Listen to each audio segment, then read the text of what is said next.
glaciaires sont fréquemment cités pour étayer la théorie du réchauffement planétaire provoqué par l'homme. Mais la glace renferme des données que l'on mentionne très rarement. Le professeur Ian Clark est un éminent paléoclimatologue qui analyse en Arctique les températures de la Terre depuis des centaines de milliers d'années. Quand on s'intéresse au climat sur une très longue échelle temporelle, on recherche des matériaux géologiques qui ont enregistré les variations climatiques. Prenons une carotte de glace par exemple. Certes, on reconstitue la température à partir des isotopes de la glace, mais on libère également l'atmosphère prise dans cette glace et on peut alors observer le CO2 qu'elle contient. Le professeur Clark et d'autres chercheurs ont en effet mis en évidence un rapport entre la variation du taux de CO2 et celle de la température de l'air, mais pas celui qu'on attendait. Voici l'enregistrement climatique présent dans la carotte de Vostok.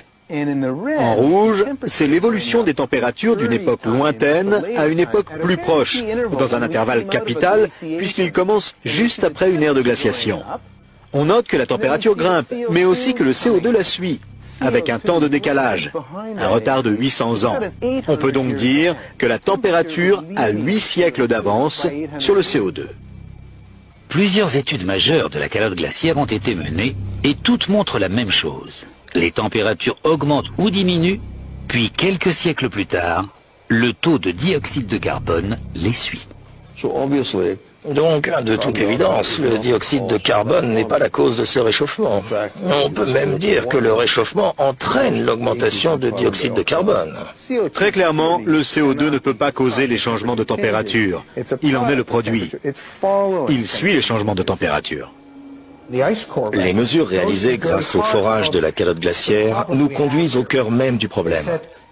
On dit que la température montera si le taux de CO2 en tant que gaz à effet de serre augmente dans l'atmosphère. Mais les forages font la démonstration inverse. Ils prouvent que l'hypothèse fondamentale de la théorie du changement climatique due à l'homme est fausse.